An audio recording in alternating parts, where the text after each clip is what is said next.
Mi nombre es Manuel La Rosa Haro, soy profesor titular de tiempo completo en la licenciatura de Ciencia Política desde el año de 1995 y acabo de cumplir el año pasado 30 años de servicio en la UAM. Yo tenía interés claramente al terminar la preparatoria del área de Ciencias Sociales y dudaba entre la economía y la ciencia política. Cuando yo salí de la preparatoria había particularmente un auge de la economía, era el principio de los años 80, estaba muy prestigiada, el presidente recién electo era economista, el presidente de la República, ya se había acabado la época de los abogados de la UNAM, estos nuevos presidentes vendrían de otras universidades, formados en la licenciatura en México, pero después en el extranjero, y había una suerte de interés muy grande.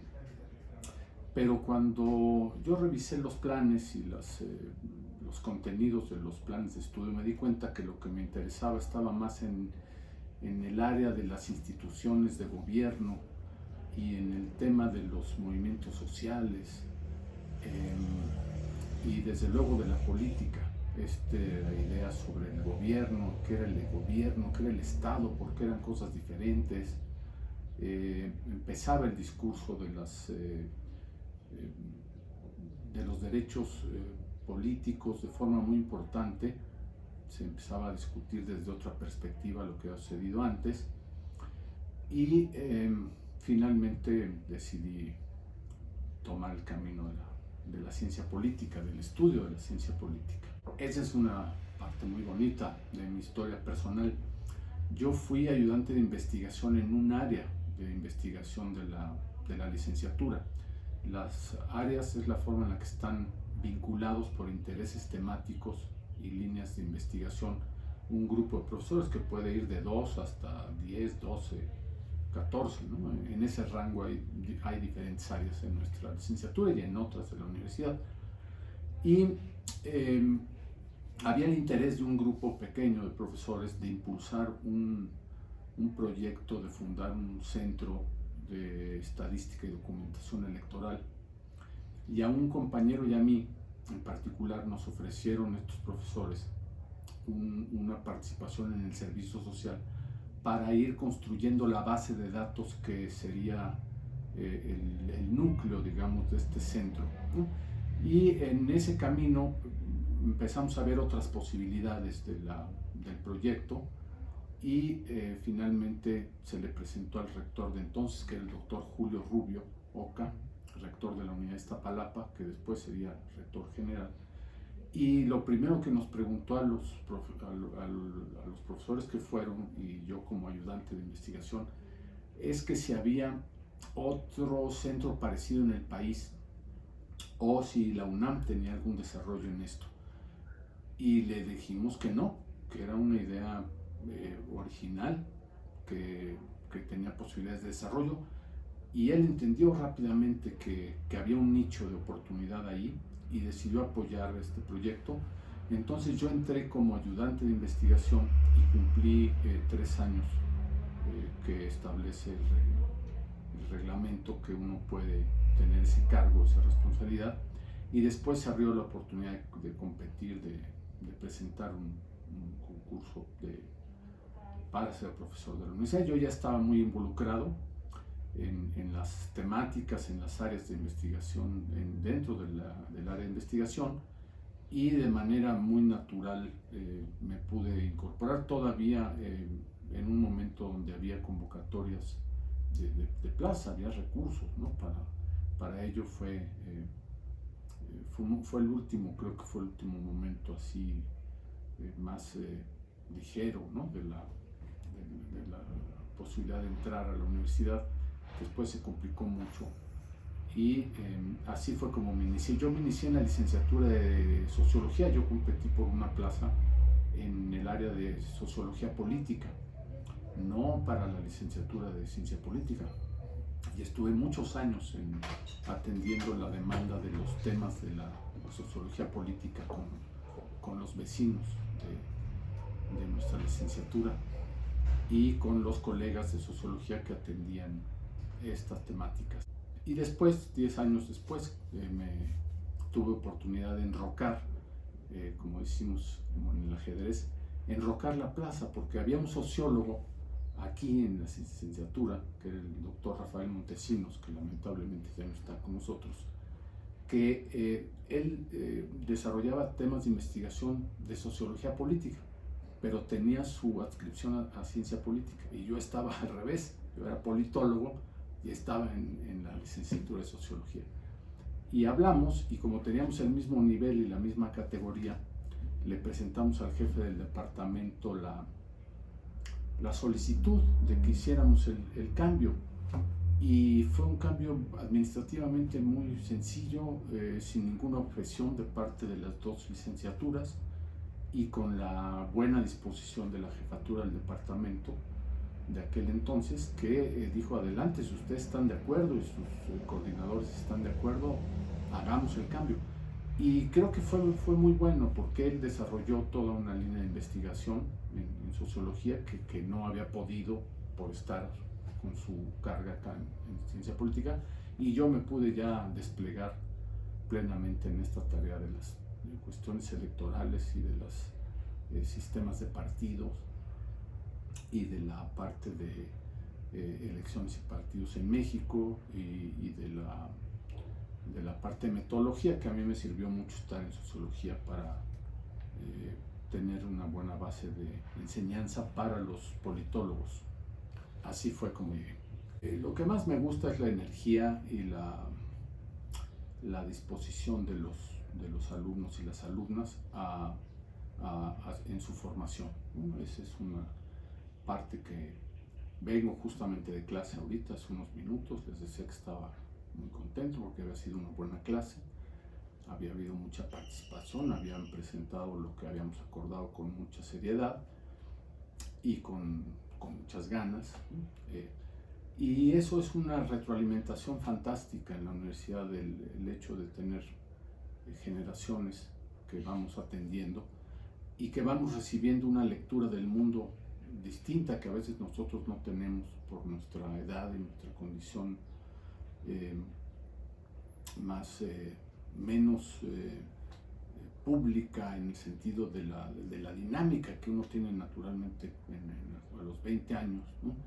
Están enterados de muchas cosas tecnológicas, culturales, políticas. Desde luego, no quiere decir que nosotros no, pero las leemos y las entendemos desde diferentes perspectivas, y esto a nosotros en los salones, a los profesores y las profesoras, nos renueva, ¿no? Nos renueva constantemente, nos da perspectivas, nos da visiones.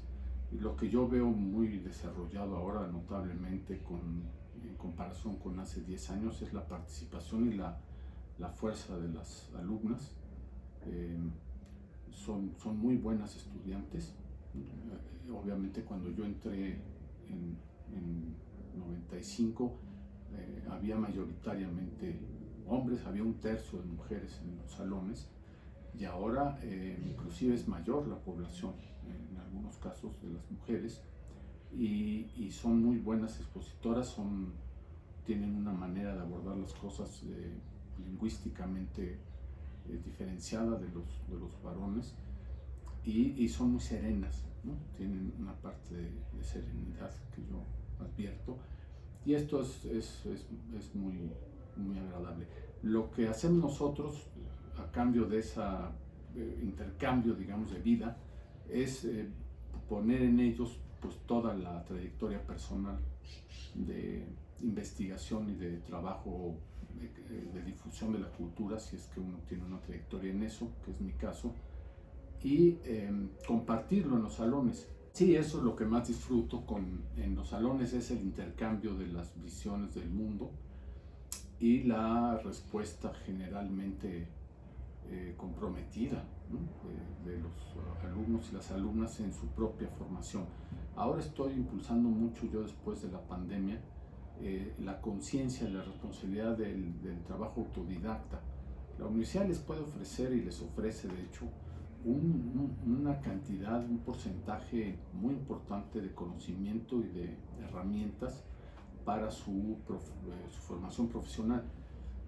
pero hay una porción que está en la cancha de los alumnos que creo que han hecho consciente en esta etapa. Yo lo estoy aprovechando después de la etapa no presencial de estos 2 años y medio, donde ellos han adquirido conciencia de que necesitan investigar y leer más por su cuenta de las cosas que a ellos más les interesan.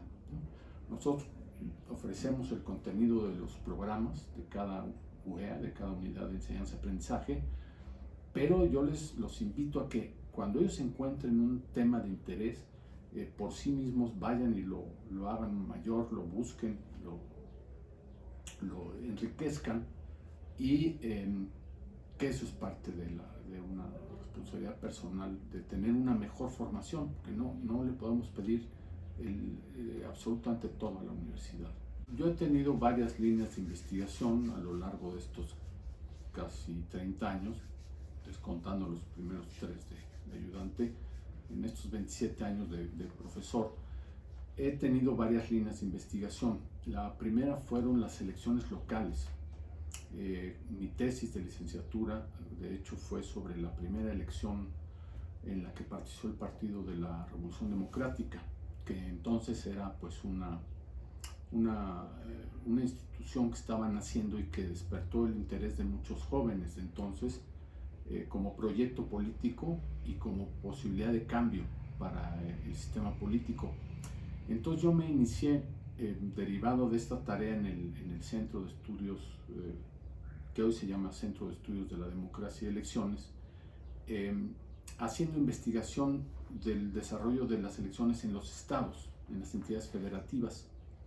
Y naturalmente de ahí desembocó mi interés en un panorama más amplio y me fui al tratamiento de las elecciones en el Congreso y por la presidencia, y luego hacia afuera, ¿no? Las elecciones en otros países, en otras latitudes, bajo otros formatos de sistemas electorales. Entonces me metí al tema de los sistemas electorales del mundo, a la representación proporcional, a las diferentes formas de los sistemas de mayoría en diferentes sistemas políticos, y en América Latina, desde luego, no solo los casos emblemáticos y tradicionales de la mayoría en Gran Bretaña y en los Estados Unidos, sino a un panorama más amplio. Entonces fui de lo local, ¿no?, como diría el historiador Luis González y González, de la microhistoria electoral, de lo local, hacia lo nacional, y de lo nacional hacia lo internacional en diferentes ámbitos, ¿no?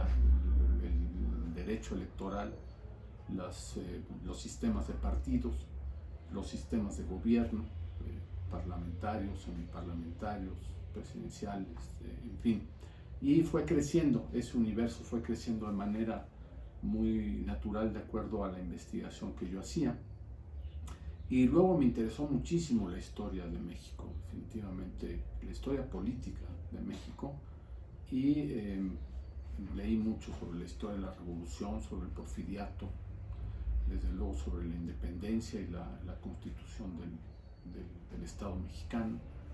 Y son las dos líneas de investigación sobre las que he investigado y he publicado varios libros, he coordinado varios libros donde colaboran al menos la mitad de los miembros del área que estudian elecciones y partidos. Tiene que tener un interés fundamental, como misterio, en qué es esa sustancia del poder, ¿no?, del poder político. Tiene que tener un interés en las problemáticas de orden de gobierno, naturalmente del país. Fundamentalmente tiene que tener interés en la vida pública que tiene que ver con los órganos de gobierno, con el desempeño de los poderes, de los tres poderes, pero particularmente los más visibles para nosotros son el legislativo y el ejecutivo. Y ahora ha entrado a la arena pública el Poder Judicial, que durante muchos años no se quiso involucrar en cuestiones electorales, por cierto. Sabía que era un terreno movedizo y prefería distanciarte. Antes de los años 90 del siglo XX, el Poder Judicial era un poder muy difuso para los mexicanos. Entonces, este estudiante imaginario, debe tener una inquietud muy grande por conocer y querer entender por qué hay problemas de orden político, por qué los partidos se confrontan tan duro en la arena electoral ahora. Ustedes son generaciones que les ha tocado conocer la verdadera disputa por el poder en el campo, en el terreno electoral. Esto antes no sucedía, antes de los años 90, salvo la elección de 1988, no había realmente un interés de los jóvenes en las cuestiones electorales, porque había un unanimismo, había una línea muy clara de quién y cómo iba a gobernar, y esto ha cambiado en los últimos 30 años de manera muy profunda. El conflicto, tienen que tener interés en el conflicto, porque hay conflictos de carácter político en todos los niveles y por diversas causas, y creo que interés en la historia también. Yo creo que detrás de un politólogo siempre hay un aspirante a historiador. Quien no tenga interés en la historia difícilmente podrá desarrollarse bien como politólogo. Es la sustancia de buena parte de la reflexión. No tiene por qué tener claro las perspectivas metodológicas, eso cuando uno sale de la preparatoria no lo tiene, no sabe que hay una serie de vertientes, ni hay una diferenciación muy clara entre lo cualitativo y lo cuantitativo, entre los métodos cualitativos y cuantitativos. Creo que eso no cuenta. Insisto, yo creo que es básicamente sobre preguntarse qué es un Estado, cómo funciona, qué es un gobierno, cuáles son las instituciones que lo componen, por qué la política pasa por los partidos políticos, por los sindicatos, por las organizaciones no gubernamentales, y desde luego por la figura de los ciudadanos en movimiento, que es cuando se organizan por alguna causa que consideran necesaria. Entonces es un interés en la sustancia de la política, del poder y de las instituciones como la figura más abstracta y tal vez un poco difusa en ese momento para un estudiante final de la prepa, de la preparatoria, es el Estado y el gobierno, lo que llamamos aquí el régimen político, o sea, el conjunto de instituciones que se encargan de la administración y del funcionamiento de las relaciones políticas, y insisto, de la historia de política del país. Sí, claro, la ciencia política tuvo en su primera etapa de formación una etapa muy descriptiva, y luego, como toda ciencia, entró necesariamente a un terreno explicativo, donde ya se hizo mucho más rigurosa la estructura de conocimiento y el andamiaje, digamos, metodológico para explicar por qué las cosas suceden como suceden. Eso ha sido un trayecto pues, de 100 años, un poco menos de un siglo,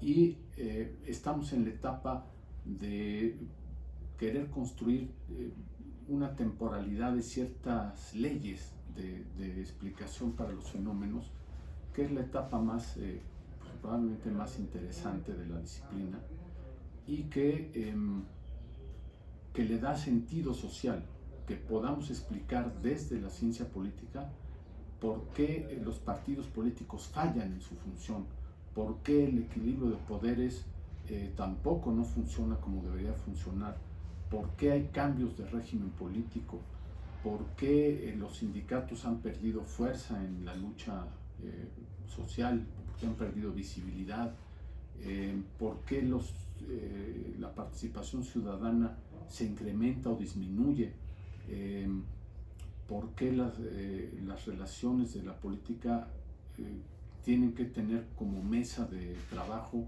la idea del consenso, que esto es fundamental para no alimentar el conflicto, ¿no?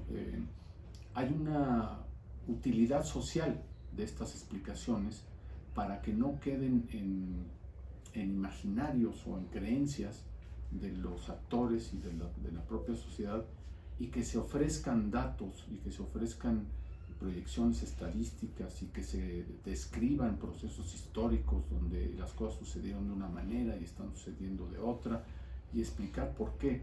Esto quiere decir que la ciencia política tiene una utilidad práctica, que no es solamente teoría política, ¿no?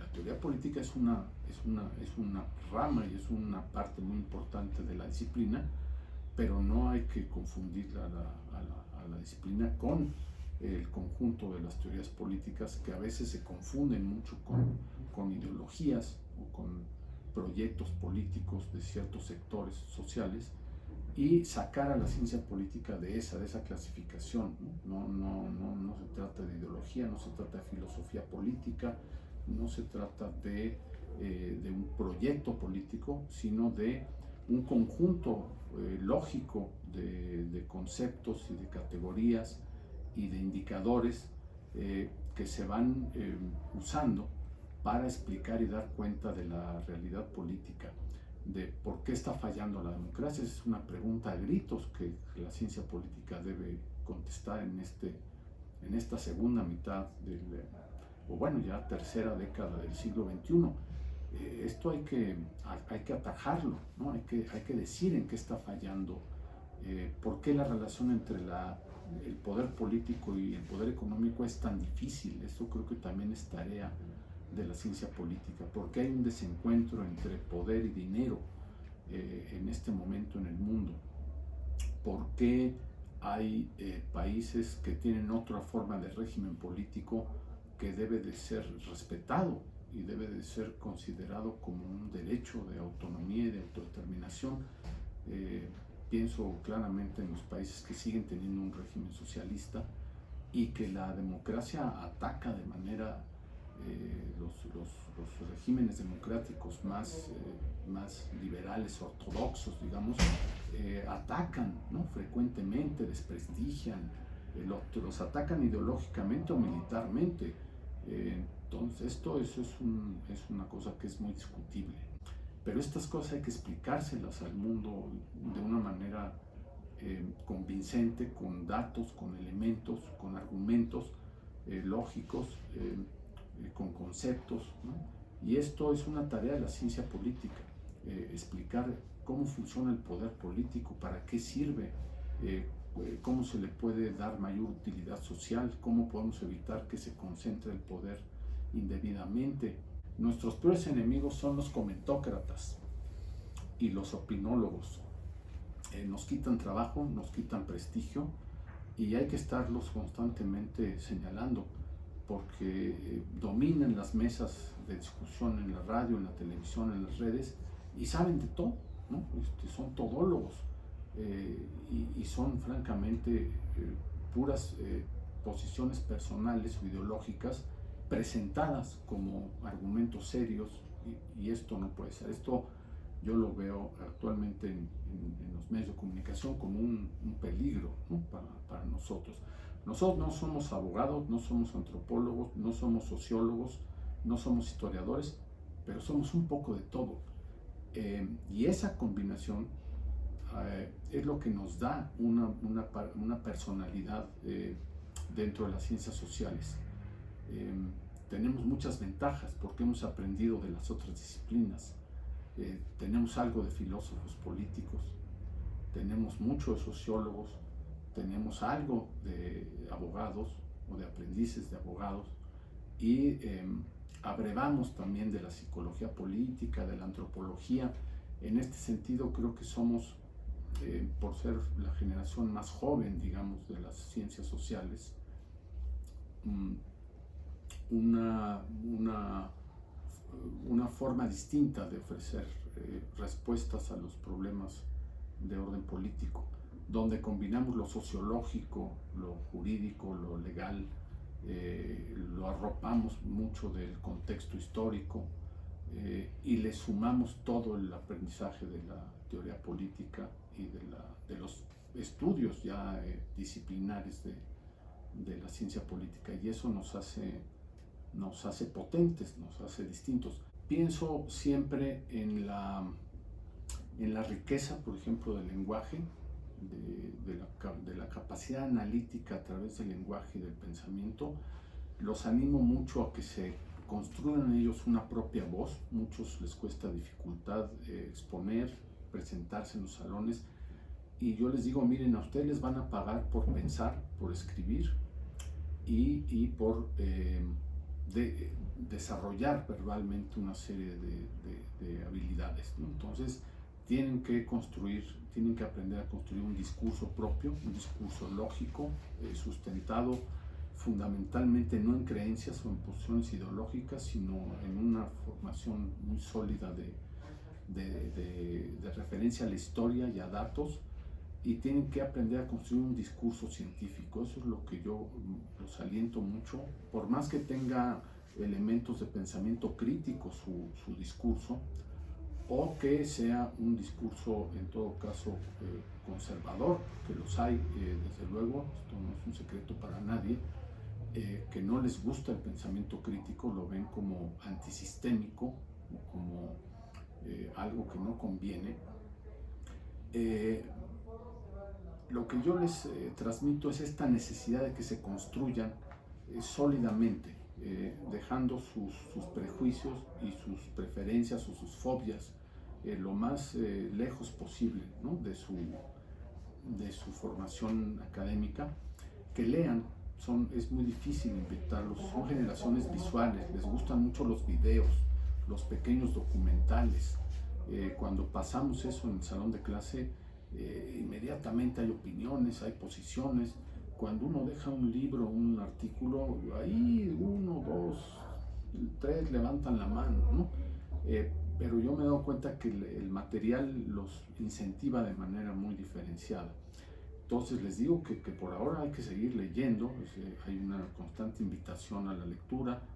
Siempre lo hago con cosas cortas de 10 a 15, 20 páginas, para que no lo dejen, no lo hagan. Desde luego a que estén abiertos a escuchar, que es probablemente el último momento de su vida, donde van a discutir de manera más libre y más cómoda, que es la universidad, ¿no? Por su carácter plural y abierto y de respeto, que eso probablemente en el futuro de su vida profesional o el resto de su vida sea difícil tener un espacio como el que se tiene en los salones de clase. A ser muy respetuosos de las ideas de los demás. Hay que aprender a escuchar antes de debatir, de polemizar. Eso es un aprendizaje cultural. No venimos de familias ni de una sociedad donde eso sea lo más común. Entonces yo los aliento mucho a que se sientan en libertad en el salón de opinar, pero de opinar con fundamento, ¿no? con elementos de las lecturas, y que no se convierta eso en una participación sistemática de ideas de sentido común, ¿no? Sino de algo basado desde luego en los materiales que se dejan para las clases. Creo que básicamente son esas dos grandes líneas entre lo personal y lo necesariamente sólido de la búsqueda de la formación académica, que tiene que ver con un trabajo sistemático, ordenado, riguroso, ¿no?, que es indispensable para que alguien se habilite como un buen científico social. Ese es el espíritu con el que yo trabajo en el salón de clase.